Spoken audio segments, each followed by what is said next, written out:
very good evening to you. Welcome to News First Primetime News live on TV1. I'm Shahin Jarampati. Let's start off with a look at tonight's headlines.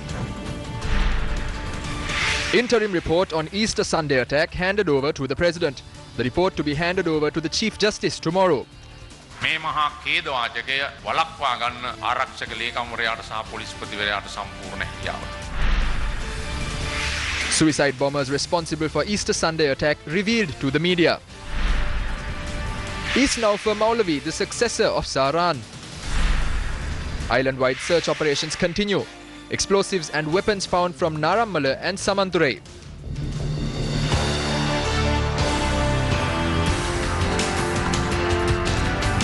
Well, it has been just over a week since the East attacks claimed over 250 lives in Sri Lanka and injured more than 400 people.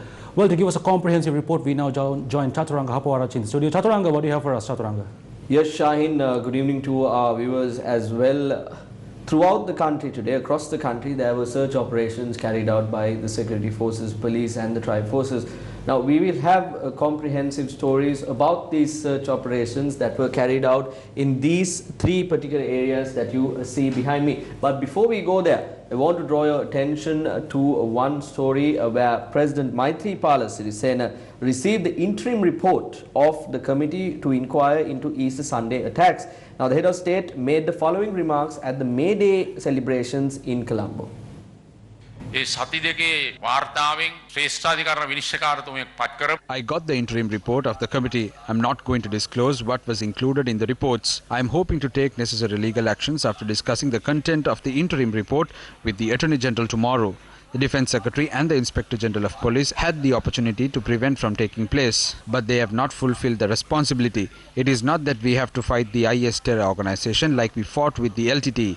We have to think differently now. We have to plan it in a different way. Some accuse that we are trying to bring down soldiers from other countries. No, we will not let the soldiers from other countries to come here, and I will not let it happen. Our security forces, Army, Navy and Air Force, Police and the STF have the potential to eradicate these terrorists. We need the support from foreign intelligence experts who are trained to eradicate terrorism. We have to think using our head today, not the heart. I am certain that we will completely eradicate terrorism from our country with our security forces, intelligence unit and with the support we receive from foreign experts. Several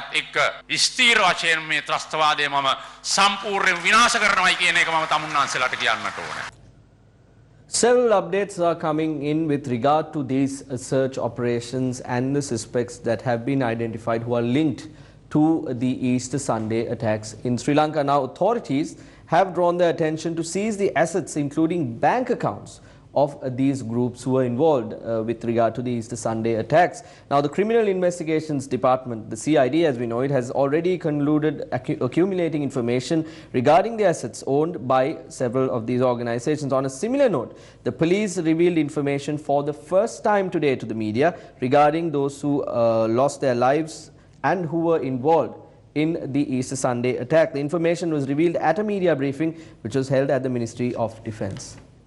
The suicide bomber who carried out the attack at the St. Anthony Shrine in Kochikade has been identified as Alauddin Mohammad Muat, who resided at Central Road, Mattakulia. His brother is currently in the custody of the CID. The attack on St. Sebastian's Church, Katuapitiya, was carried out by Achi Muhammadu Hastun from AFC Road, Vala, Chennai. His wife was identified as Sarah, wanted by CID over the attacks, and she is believed to have died in the explosions in Saindamarudu. The attack on the Kingsbury Hotel in Colombo was carried out by Mohammed Azan Mohammed Mubarak from New York Street, Colombo 12, and Bandaranayaka Mawatha in Colombo 12. His spouse is currently in the custody of the CID. The attack on the Shangri-La Hotel in Colombo was carried out by Mohammed Qasim Mohammed Zahran from Mohideen Mosque Road, Katankudi 3, and Mohammed Ibrahim Ilham Ahmed from Mahavila Gardens, Dematagoda.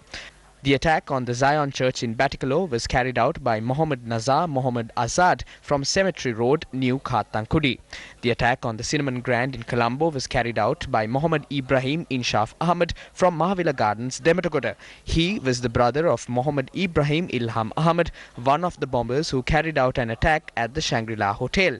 This person was also the owner of the copper factory in Vellampitiya, which was raided.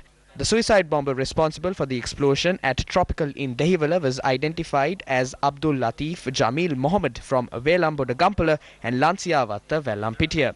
Several individuals, including this person's wife and her brothers, are currently under the custody of the Terrorist Investigation Department. The explosion at the house in Mahavira Gardens in Demetagoda was carried out by Fatima Ilham.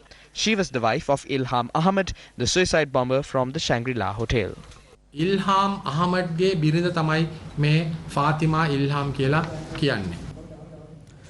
As we are all aware, a person by the name of Mohammed Zaharan was identified as the chief suspect with regard to the Easter Sunday attacks that happened in Colombo and outside of Colombo as well. An imam suspected to have encouraged the chief suspect of the Easter Sunday attacks have been arrested by the police. The arrested imam has been named as Mohammed Imat Fakir. Information released by the police showed that the imam, who was arrested in Dehiwala, had been to Syria and been a part of ISIS terror group prior to returning. Nilan, another Sri Lankan who was part of the ISIS, is reported to have been killed. Fakir is said to have returned to the island as an imam and carried out ISIS propaganda in Sri Lanka. The Terrorist Investigation Department has launched investigations into the imam and 15 others who are among the arrested in relation to the attacks on Easter Sunday. Police said majority of those arrested have received training in Turkey. 3 of those suspects arrested are also believed to be suicide bombers. Meanwhile, an individual named Naufar Maulavi is believed to have taken over the leadership of the National Tawheed Jamaat after Mohammed Zaharan was killed during the attack in the Shangri-La. This is the man believed to be Naufar Maulavi. Mohammed Naufar is a Maulavi just like Zaharan. It is together with Naufar Maulavi that organization named Darul Agar was formed. In 2012, there were differences in opinion between Naufar Maulavi's Darul Aga and Zahran, leading them to go their separate ways. It is after this that Zahran began the National Tawheed Jamaat in Kattangudi. Naufar was active on Facebook until August 2018. Nothing has been uploaded there since. Now there are concerns as to whether he too was a terrorist. The relatives of the now deceased Zahran expressed their thoughts on Naufar Maulavi to News First. Naufar is the first one who brought him here. He is also from Kattangudi. He came to learn under Naufar one day and then saw our daughter.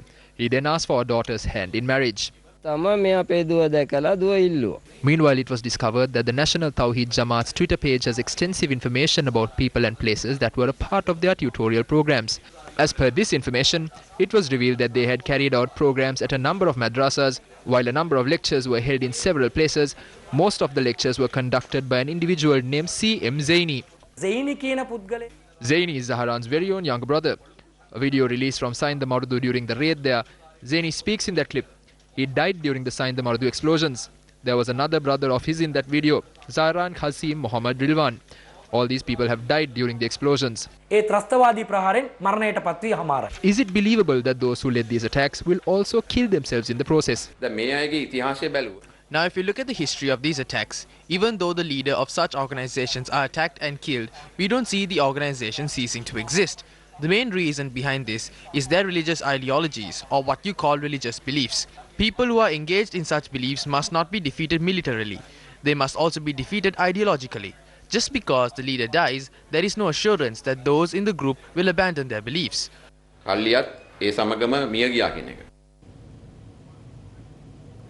As we mentioned earlier on in the bulletin, the Sri Lanka Police and the Tri-Forces are conducting search operations around the country. Now, these 3 areas in particular should be highlighted with regard to today's search operations. They are Narammala, Akuruna and Samanthurai. But it should also be noted that search operations were being carried out across the island, especially in the Polonnaru area, and several items were found from various locations. We'll have an update for you with regard to that as well. But let me at first draw your attention to what was found in the Samanthurai area in the search operations that were carried out today. A search operation in Mallar, Samanthurai, was conducted by the Sri Lanka Army and Police this morning. The security forces focused their attention to an abandoned house in the area. During the inspection of the house and the land, a fresh mound of soil caught the attention of the security forces. Subsequently, when the security forces delved the ground, a plastic container, including a stock of explosives and weapons, wrapped in 2 polythene bags, were discovered. The stock of weapons included 2 pistols, including a micro-pistol, live ammunition bullets, detonators, a military uniform with a belt and 7 shotgun shells. More than 200 gelignite sticks, 40 meters of wire and 100 kilos of ammonia were seized in a land adjacent to the abandoned property. Subsequently, further search operations were conducted using police K9 units.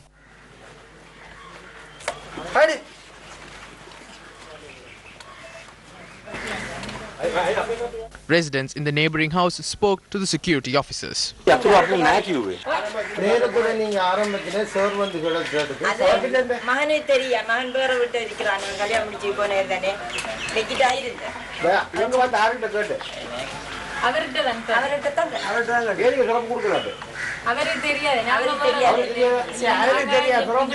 However, the son was taken to police custody for further interrogation. The 2 pistols were buried this morning. The police K9 units took us to the house adjacent to the place. During the search operation, we arrested the driver of a politician. He is being interrogated. Most of our search operations are conducted based on tip-offs we receive from the general public. Commander of Army wishes to see all Muslims celebrate Ramadan. We are committed to eradicate extremism in our country. What you witnessed were search operations that were carried out in the Samanture area located in the east of the island. Now, another search operation, a very special search operation, was carried out in the Narammala area. And the areas that were covered were Horombaba in Narammala and Kurunegala around this area of the country. Now, there is a speciality with regard to this search operation that was carried out in the Narammala area. And the speciality is the fact that the search operations that were carried out here were carried out based on the information that was received by several suspects. A group of officials from the Criminal Investigations Department searched a house in Putiyavatta, Narammala. The search operation was carried out based on the information provided by Mohammed Anwar Mohammed Rizwan, the brother-in-law of the suicide bomber responsible for the attack at the Katuapitiya church. It was revealed that the suspect has resided in this particular house the night before the attacks. Following a search involving the police K9 unit, the special task force seized 1.9 million rupees in cash hidden in a marshy land close by. Interestingly, the money was stacks of 5,000 rupee notes. The police also found a mobile phone, battery and phone charger hidden in the roof of the house next door. A further search of the adjacent marshy land done by the police and the area residents resulted in the discovery of a parcel containing a bullet used for training, 3 detonators and wires and 38 grams of explosives. Our correspondent said 2 backpacks similar to those used by the suicide bombers were also discovered in the raid. Another search operation was carried out in a paddy field in Edandavala, Kuliyapitiya, based on the information derived during interrogations of the suspects. A hidden motorbike was seized and the security forces suspect that it was used during the Easter Sunday terror attacks. Those were the 2 locations that search operations were carried. They were Samanture and the Narammala area. Now let's draw your attention to the search operations that were carried out in the Akurana area in the center of the country. Now, there is a speciality with regard to all these search operations that you see on your screen. The tri-forces, especially the 3 armed forces and the police STF, along with officers of the police department, have taken part in these search operations that are being carried out, and the suspects have been arrested in all of these locations. Especially in the Akurana area, the search operations that were carried out today were carried out by the 11th Brigade of the Sri Lanka Army and the police. 25 suspects were arrested during these search operations, which were conducted with the assistance of the police. Among the materials seized by the police were fake number plates, birth certificates and a suspicious motorbike. A stock of injections used to obtain blood samples, which are not used by local doctors, was seized by the security forces. Investigations are underway to determine the motives behind these injections. In addition, around 150 circuits believed to be used to manufacture bombs were also discovered. Security forces searched the Sri Lanka Tawhid Jamaat office in Akurana and seized CDs, 4 video cameras and posters among other material. Now, those were the search operations that were carried out in these 3 particular areas. Now, we can also draw your attention to the other arrests and suspects and the findings of the police and the 3 armed forces leading up to today during the past week. Special operations were carried out in Akurana, Narammala and Samanture today. The search operation carried out in Saindamaradu and Kalmune were crucial raids to the ongoing terrorist investigations. Few members belonging to the terrorist group died in an explosion following the raid, and a large number of explosives were also discovered by the security forces. A suspect with a stock of explosives in his possession was arrested by the Sri Lanka Navy in Irakkandi, Trincomalee on the 27th. A motorbike, 215 detonators, 51 sticks of gelignite were also taken into police custody. 200 powerful detonators and an unidentified communication device was found in a waterway in Mahinda Mawatha, Hava Eliya in Nuwara. In a raid conducted in Kirimatithanna, Balangada police discovered access passes to the parliament, 2 live bullets, a stock of SIM cards and a roadmap. A van that was suspected to have been transporting the explosives used in the terror attacks was taken into police custody in Wattala. A woman that is suspected to be linked to the terror attacks was arrested in Mavanella, while a suspicious bike was taken into police custody in Tiharia. Military equipment and a stock of explosives that was buried was discovered in Kanagarayam.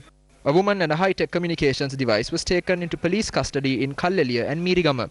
Thereafter, her husband was arrested in Veyangoda. He is suspected of transporting the stock of swords to the mosque in Slave Island. On a separate note, many individuals who are involved with groups that have been banned in the island have been taken into police custody. 2 suspects wanted by the police were found in Navalapitiya. A raid conducted at their lodgings led the police to discover videotapes related to the IS terror group and more information related to the group. A number of important facts have been revealed as a result of the raids, and search operations are carried outside Colombo. Several local politicians have been arrested in the search operations carried out by security forces up to date. What you've witnessed is the search operations that are carried out in the Narammala, Akurana and Samanture areas, along with the search operations that were carried out in the past week. In several areas of the country, as you saw, search operations had been carried out in the Polonnaruwa area, Nittambuwa, Kotehena and several areas, especially in the North Central province as well. Now, with all of these operations, and since you're up to date about all of the search operations that have been carried out up to date, let me now draw your attention to other search operations except for these 3 that have been carried out in the country. The army arrested 5 suspects this morning during search operations conducted in Kotiyakumbura locality in Pindeniya in Kegol. The security forces seized 16 passports, 11 petrol bombs, 12 mobile phones, 2 radio transceivers, 10 knives, a pair of camouflage trousers, 2 video cameras, 2 swords, a binocular and a GPS navigation device within the possession of the apprehended suspects. The army and police launched a joint search operation in Rasnayakapura, Nikavaratiya this morning. 10 suspects, including an activist of the now-banned National Tawheed Jamaat organization who owns a mobile phone shop in Kanukatiya, was also taken into custody. CDs belonging to the National Tawheed Jamaat organization and a laptop with footage of preaching within the possession of the NTJ activist was also seized. The police seized 80 live ammunition bullets, a clip of T-56 ammunition, 5 empty bullet shells and a pack of military uniforms in a house owned by a Muslim in Kahtagasdigiliya in Diulawava. Police stated that the owner of the inspected house is the security guard of the Kahtagasdigiliya Mahavidyalaya. The 32-year-old son of the security guard was taken into custody. A suspect was arrested this morning while inspecting a house in Haliyagoda in Pottakumbura. Security forces also seized 73 sets of clothing similar to military attire. The suspect is a tailor by profession. According to the suspect, his clothes are sewn using material purchased from a store in Pugoda. The army and STF conducted search operations in Hadirawana Kurunegala this morning. 14 suspects along with 6 swords and a Rambo knife, a laptop, multiple CDs, documents and 2 wigs were taken into custody. Among the suspects is the president of the All Island Tawheed Jamaat organization's Wallava branch. Based on a tip-off received by the Baddegama police, 30 individuals were arrested on suspicion this morning in Indigasketiya, Baddegama. The apprehended suspects are residents of several areas and were arrested due to their inability to verify their identity. Security forces seized 15 9mm live ammunition bullets and a live hand grenade in a house in Watadeniya, Vallamboda in Gampala. Police stated that the house was inspected based on information provided by a suspect currently in police custody who was arrested yesterday while inspecting a house adjacent to the mosque in Vallamboda. Security forces found 2 swords abandoned on the streets in Kadavatta in Veligama this morning. Police stated that the swords were discovered based on a tip-off received. Police raided a press in Mipetiya in Kegol last evening and discovered a machine producing fake vehicle number plates and 18 number plates. The Kegol police stated that the owner of the press and its employees were all taken into custody. Police discovered 15 knives abandoned in a forest behind the Vavagedara military school in Kurunegala this morning. Subsequently, police canine units were used for further investigations. The police canine units led the security forces to a chicken farm. While inspecting the farm, security forces discovered an air rifle, 2 swords and a pair of shoes worn by military officers. Police stated that 2 individuals at the farm were taken into custody.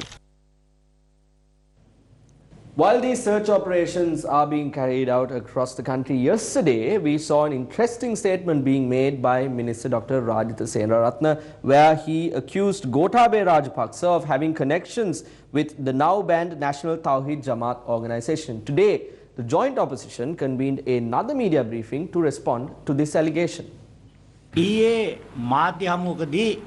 During a media briefing yesterday, Minister Rajitha Seenaratne added another lie to his collection of lies. He says that I have maintained close connections with the National Tawhid Jamaat organization. He showed a photo of me with the secretary of the National Tawhid Jamaat organization, Abdul Razak. This is a lie. Within the next week, I will send him a letter of demand claiming compensation of 500 million rupees, citing defamation.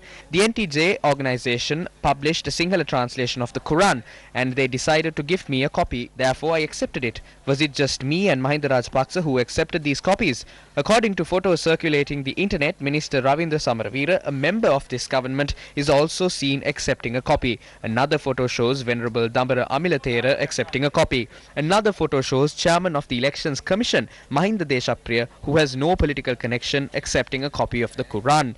The next photo will amuse you.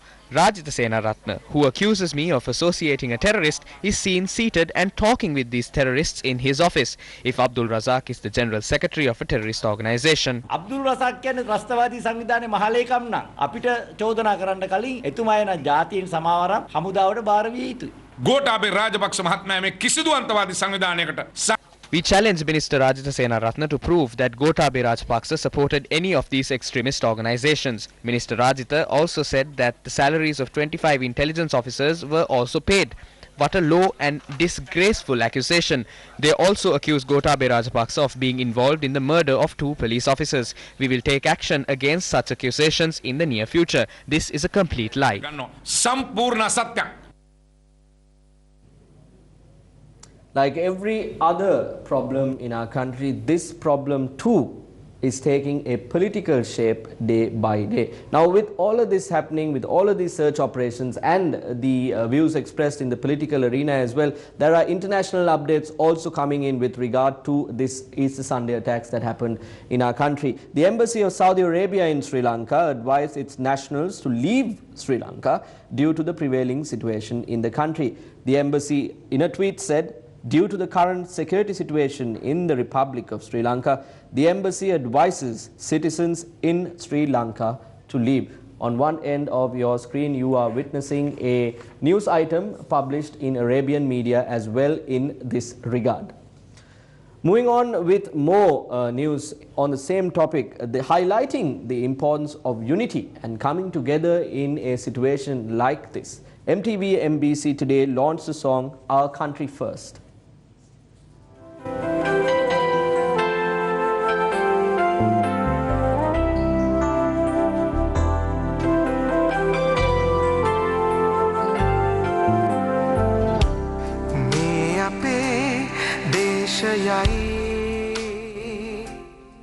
This musical arrangement, which brings out the message of unity, has been sung in all 3 languages. Newsfirst consultant Sydney Chandrasekhara, Shakti TV manager Ayadure Gajamugan and group director of the Capital Maharaja Organization Limited, Shevan Daniel, were the lyricists of the song in Sinhalese, Tamil and in English respectively. Ashan Fernando, a popular musician among the youth, contributed in recomposing the musical arrangement. A number of veteran musicians and artists extended their vocal talents for this song and were joined by past contestants of Sirius's Superstar and Junior Superstar shows. The mind of the people of this country were hurt following the incidents on Easter. In such a situation, our chairman asked me to put together a song that will bring everyone together. That is how this song came about. In putting this together, we used the melody from the song we sang after the tsunami, as it still remains popular. We maintained the first two lines of that song here as well. This particular song turned out well, and I think that at a time when the mindset of the people has fallen apart, we hope this will help uplift this. All we hope is that we put Sri Lanka first. සිතමු අපි සම එක දෙයක් පළමුව රටයි ශ්‍රී ලංකාව. The Our Country First track is now available for viewing on YouTube and all social media platforms of News First.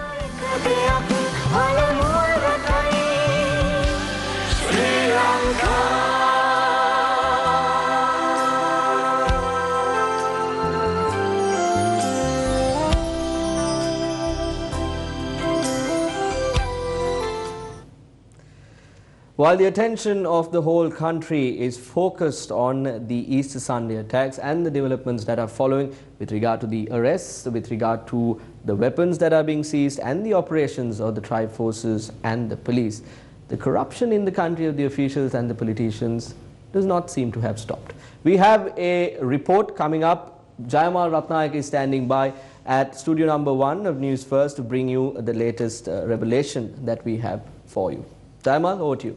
Yes, thank you, Chaturanga. Now, and a very good evening to all our viewers. As you all know, News First has been in the forefront of highlighting and revealing corruption in state institutions as and when they happen. And the corruption or the misdoings or misappropriations which have been happening in the energy sector of our country has been highlighted by News First for a prolonged period of time. And I am going to bring you one such report which has happened in the energy sector, and on the 21st of January 2019, the Ceylon Electricity Board called for open bids to purchase power from the private sector, claiming that due to the drought, as you might recall, that was prevalent at the time, there was a shortage of 100 megawatts of power in the national grid. Now, it should be kept in mind that these are international competitive bids. However, subsequent revelations made by us at News First proved that there was no such shortage in the country. Now, this power or the extra power was to be bought from the private sector. Now, in reply to the evidence and what we proved from News First, Ravi Karunanayake, who is the subject minister in charge of power in our country, cancelled the process of calling for bids and said that they will not purchase power from the private sector. On the 17th of March, the second generator or generator number 2 of the Norachole power plant, the coal power plant in Norachole, malfunctioned, causing power outages in various parts of the island, as you may recall. Now, taking this into consideration, the Cabinet of Ministers approved the purchase of 170 megawatts of power, although the initial requirement was only 100 megawatts of power to be bought to the national grid. However, after all of those issues, the drought in our country ended, and in the weeks to follow, the drought ended, and there does not seem to be any shortage of power after that incident in the national grid. But on the 11th of April 2019, a meeting was held between CEB officials or officials of the Ceylon Electricity Board and the officials of the Ministry of Power and Renewable Energy, and Minister Ravi Karunanayake, the subject minister, has also attended this meeting. Now, that is one such notable fact that should be kept in mind. At this meeting, it has been said that there was a requirement of 470 megawatts of power, and Ravi Karunanayake has written to Prime Minister Ranil Wickremesinghe on the very same day as the meeting, which is the 11th of April 2019, asking him and requesting the necessary approval to be granted and for this to be sent to the Cabinet of Ministers. And Ranil Wickremesinghe subsequently has on the same day sent this to the Cabinet of Ministers for their deliberation. Now, according to the due process of purchasing power from the private sector, the approval of the Public Utilities Commission of Sri Lanka should be sought before purchasing power from the private sector.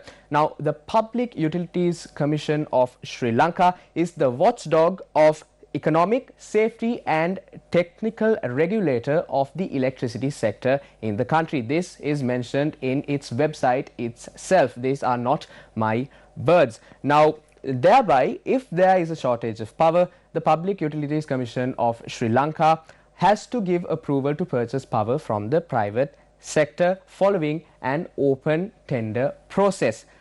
There are also, however, regulations set in place for the Cabinet of Ministers to grant the approval of power purchasing from the private sector if there is a national calamity or in the wake of a national calamity, or if there is a breakdown in a major power plant.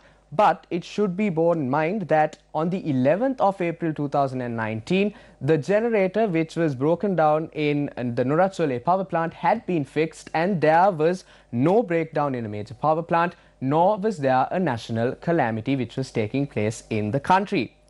Now, this is where the ambiguity of this issue comes into play. Ravi Karunanayake has told Prime Minister Ranil Wickremesinghe to mention to the Cabinet of Ministers to assume that there was a national calamity happening in this country, in our country, and to approve the purchase of the 470 megawatts of power until 2021. Now, this extra power is to be purchased, or was to be purchased, from a barge or a floating power plant which was sent from Turkey.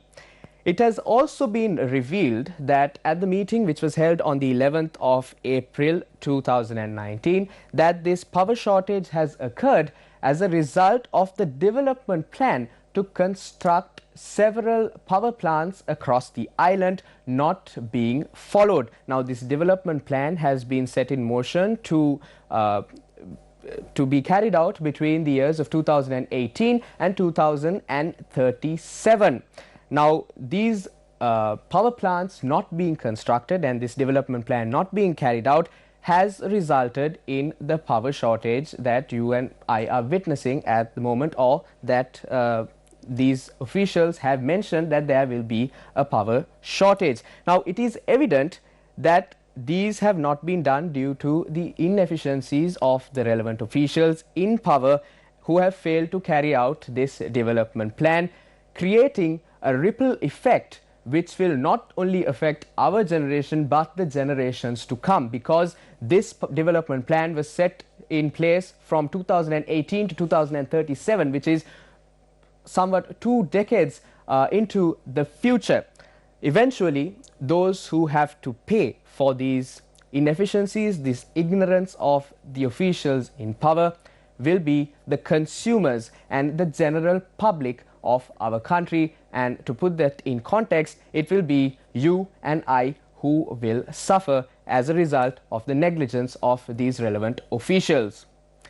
At a time where hundreds and hundreds of innocent and valuable souls have been snatched from our beautiful country as a result of the Easter Sunday attacks, these stories are not the stories that our general public or our brothers and sisters want to hear, but it should be mentioned that corruption is still rampant in our motherland. It's back to the studio with Shaheen. Thank you very much, Jayamal. Now moving on to more local news here at News First. The 26th memorial ceremony of late President Rana Singha Premadasa was held at the Premadasa statue near the Hullstop Court Complex today. President Maithripala Sirisena, Prime Minister Ranil Wickremesinghe, family members and relatives of the Premadasa family attended the event.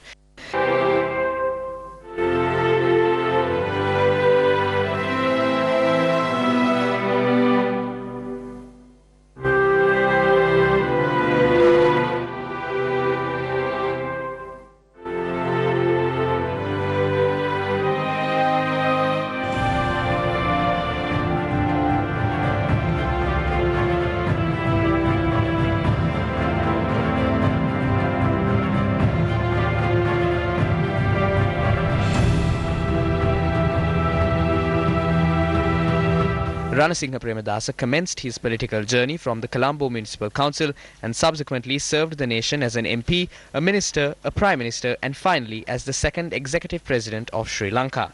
The late Premadasa introduced the Udagammana program, the revolutionary concept of timely value to the local housing industry, which earned praise from both local and international communities. He was also the pioneer in providing free school uniforms for children and initiated several welfare programs to uplift the lives of the poor. Ranasinghe Premadasa, who rendered an immeasurable service to the nation, was assassinated during a May Day rally in 1993.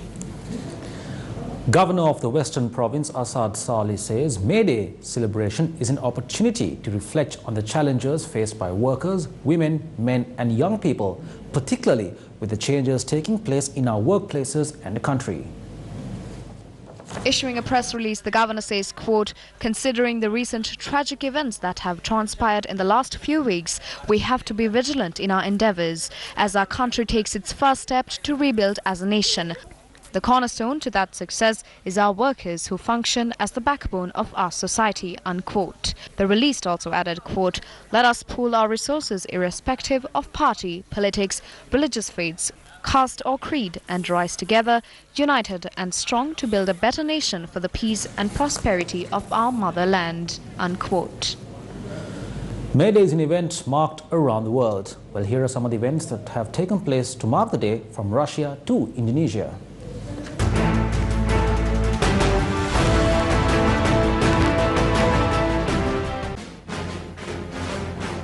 Over 100,000 Russian labor union members marched through Moscow's Red Square to celebrate International Workers' Day. Thousands of Greeks demonstrated outside Parliament in Athens to mark International Labour Day with red carnations and songs. South Korean workers held a protest rally calling for better working conditions as they marked International May Day. Thousands of Filipino workers and activists marched along Manila's main avenue and burned an effigy of President Rodrigo Duterte to demand better wages and labour practices. Thousands of workers gathered in separate rallies in Jakarta to mark Labour Day and demand for wage increases to counter rising inflation in Southeast Asia's largest economy.